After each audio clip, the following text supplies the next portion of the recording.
What's going on, guys? MariK here, back with another Dragon Ball Super video with the release of Set 11 right around the corner, just in time for the holidays.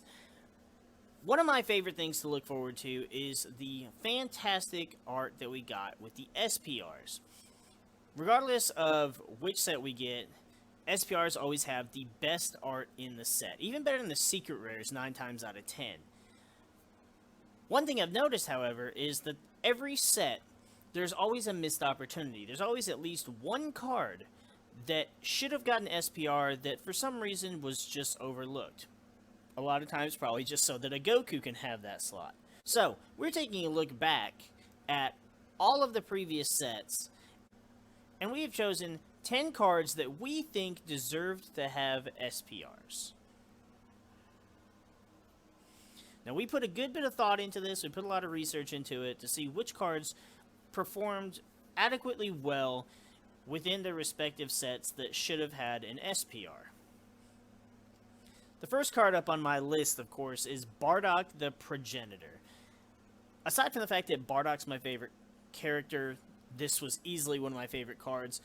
This card deserved an SPR. First of all, the fact that it came out in Set 4, which is the set right before they decided, hey, we're going to have every box have an SPR, every card's gonna have an SPR, you know. That was great and all, but I feel like it was also due to so many people being like, why did this get an SPR? This deserved an SPR. Bardock deserved an SPR. First of all, the art is already phenomenal. An SPR Bardock would have been absolutely fucking amazing. But on top of that, this card not only made the swap engine so fucking good, but it also created one of the most annoying and meta destroying decks that we have ever seen, and to the point that this beautiful boy, my Bardock, got banned. Is still banned to this day. So not only are you stuck using Grandpa Gohan for your swap decks, especially now that freaking Scrambled Assault Goten is back, you still don't have Bardock. You can't use this beautiful Bardock for, like, anything. I had to having to take 4 of them out of my Bardock-themed deck. It was upsetting. It was disappointing. But this card, I believe, easily deserved to have an SPR. The second card I believe deserved an SPR was Super Saiyan Gotank's Absolute Unison. This card, in my opinion, is one of the better Unison cards. Especially compared to some of the cards that we got in the set, I think this card has so much more value than some of the other SPRs. I mean, you can play him for as early as 4 energy. You can draw 2 cards off of him twice at a minimum. Dual attack and blocker, like that's pretty baller. He can attack and then stay active just to stop one of your opponent's attacks, and 20,000 power is not really a whole lot to scoff at either. And then his -3 is really fantastic. Choose any 2 of your opponent's cards, fuck barrier, put them in the bottom of the deck. They don't go to the drop, they don't go to their hand, bottom of the deck. Now granted, that means they can search them out again, but regardless, I think that's a fantastic ability, and again, this Unison, in my opinion, is way better than a lot of the other Unisons we got in Set 10. The third card I know is a fan favorite, Fearless Pan. Now, while I did not care for Pan in GT, I genuinely, more or less, I liked GT. It had some cool characters. Super Saiyan 4 was an awesome transformation. You had Super 17 and Baby. They were pretty cool villains. But this card here, not only, I feel like, defined Set 3, but this card defined Red as an archetype, boosting your leader, boosting your battle cards, giving them all double strike, and then being a blocker that had barrier. Like, you couldn't touch this card.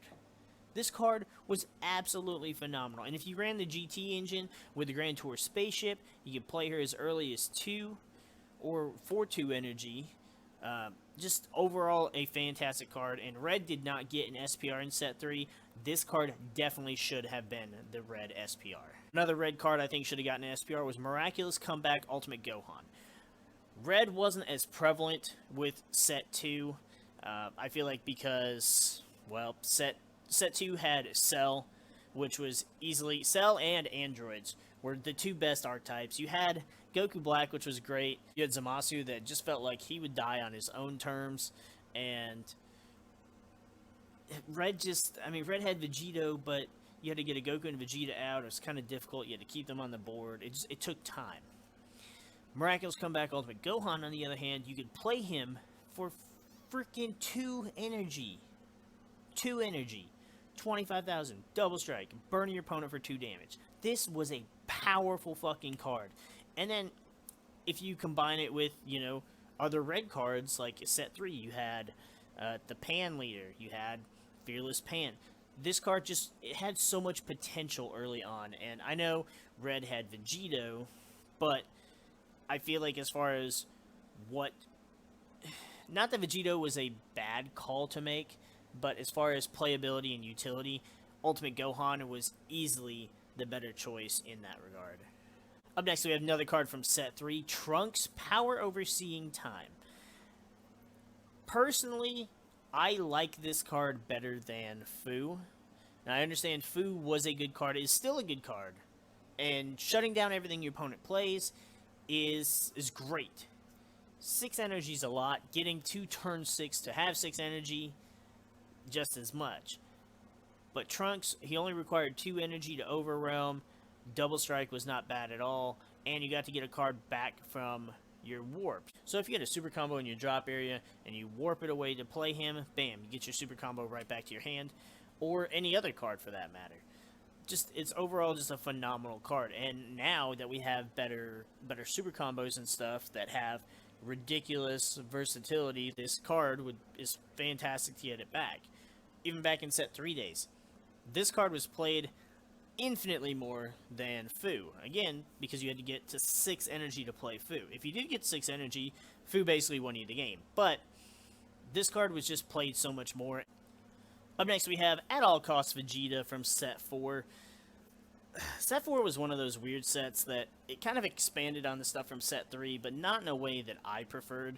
Blue was kind of that color that just felt off to me. Sure, you had Hirudegarn in that regard, but Blue, I don't even believe, got an SPR. Because you had the Goku, you had the Piccolo, you had the other Goku. Look at that, 2 Gokus out of the 4, and then you had Demigra. This Vegeta had ridiculous utility.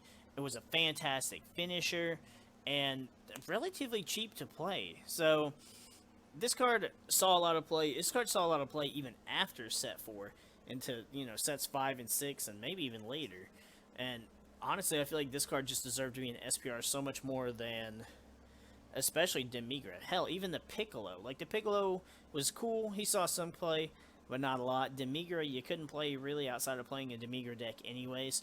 So, At All Costs Vegeta definitely should have taken the place of one of those 2 cards. Then you had Mira, Creator Absorbed. I don't think I need to explain why this card should have been an SPR. If anything, that Vegeta should have taken the Piccolo's slot as an SPR, and this Mira should have taken Demigra's slot. This card was a powerhouse. Not even, first of all, being one of the first cards to have Deflect, which was a new ability with set 4. And the fact you could play it for 1 energy, and he went up to ridiculous, uncomboable amount of power. Even without the Union, even without it gaining Double Strike, even without you ripping cards from your opponent's hand. I mean, this card and Furthering Destruction Champa went hand in hand in pretty much every deck you could put it in. And because it's just a random Overwhelm card, you could put it in any deck you wanted. This card had ridiculous utility and easily deserved the black SPR card over Demigra by far. This next card is a card that I think is severely overlooked and severely slept on with set 11, Bardock Strategic Mind. He's got Deflect, so no counterplaying on him. And when you play him, you get to add 3 markers to your Unison. That is a ridiculous ability. He only costs 3 to play. He's got 20,000 power. I feel like this card overall could be a really good card, and I feel like a lot of people aren't seeing that. And maybe it's just me, but to me, this card is heavily slept on and will be one of the better cards with set 11. People just don't notice it yet. Then we've got Ultimate Evil, Majin Buu. I know a lot of the cards I'm discussing are older cards, but that's because up until set 5, we only had 4 SPRs in a set, instead of 11 and 10 in the later sets. And Ultimate Evil deserved it for a plethora of reasons. One, you could evolve it for 1 energy. It had Triple Strike. The card it evolved onto switched to active mode, and it gained 30,000 power. So 60,000 Triple Strike. And that's after whatever attacks you already went through. This card, even into the future of the game, with the Wish Leaders and Shenron Buu was a thing, and it was terrifying. Granted, it got knocked down a peg when, certain cards were getting errataed or banned, etc. But even back in the day of set 3, when I played Majin Buu, this card was a fucking monster. Not to mention, Blue in set 3 was all about Majin Buu. And this being the finisher, this should have been the card to get an SPR. What ended up getting that SPR slot? Freaking Ultra Instinct Goku, who was one of the few cards in Blue that was just thrown in as one of the random insert here's that had nothing to do with the archetype, had nothing to do with the saga it was about. Sure, we had the Ultimate Spirit Bomb Goku, but it fit with the theme of the Majin Buu saga. It was one of those situations where they were like, oh, we just showed off Ultra Instinct and Dragon Ball Super, now we're going to make a card of it, and of course that card's going to get the SPR because it's Goku. Majin Buu easily should have gotten that slot by far, as the card was just, it did more damage. There was more to it than that Goku, and for the entire color of set 3 being about Majin Buu and the Majin Buu saga, this card should have taken the cake. The last card on this list would be Trunks, the Constant Hope. I kind of felt conflicted when it comes to set 2, because I really liked set 2, and I feel like all of its SPRs were well chosen, especially given, what was available. But you had Vegito, you had Perfect Cell, you had the Meta Cooler, all of those really solid cards, really solid choices. With Blue, sure, the Fused Zamasu was kind of, the thing, since Blue was all about the Future Trunks saga, or the Goku Black saga, or whichever you want to call it. But since usually they want to capitalize on the heroes, I'm really surprised that they didn't capitalize and make this Trunks the SPR. Because if we look at it from an objective standpoint, the 3 main decks that you would build with Blue, Goku Black, Zamasu, and Trunks. Goku Black, his super rare, you only had 1 target to evolve on at the time. And without his Zamasu, he could easily be killed. Had to evolve with an evolve cost of 7. Now, unless you just got the 7 energy, played Joyful Strike Goku Black, and then evolved into it, there really wasn't a lot of options as far as getting that card out. Now, the same thing can be said with the super rare Fused Zamasu, because you had to have a Zamasu, you had to have a Goku Black. And while Zamasu himself was indestructible, you still had to protect your one little Goku Black guy. And it just, you had to get to 7 energy, and it just didn't feel as viable. Whereas Trunks, you only had to get to 5. There were quite a few future Trunks at the time. Blue and green. Now, you had to have a Goku and a Vegeta in your battle area or your drop area, but you could easily just play one of the cheaper Gokus or Vegetas. You could combo them to get them in the drop area, and then you got Triple Strike, which is just phenomenal, especially for a card to play that cheap. Now, what really drew me to this card was the auto ability. When he attacks or is attacked, you got to choose a blue battle card and combo with it. So at the time, the best thing to combo with was your Piccolo super combo. Because once you comboed with one, if you had it in your drop area, you could just keep recycling it over and over because of this Trunks. And it wasn't a once per turn ability, so every time they tried to attack him, you could just use that super combo again. It's another 10,000. So he was basically every turn, your turn and your opponent's turn, you may as well have just said he was a 35,000 beat stick with triple strike.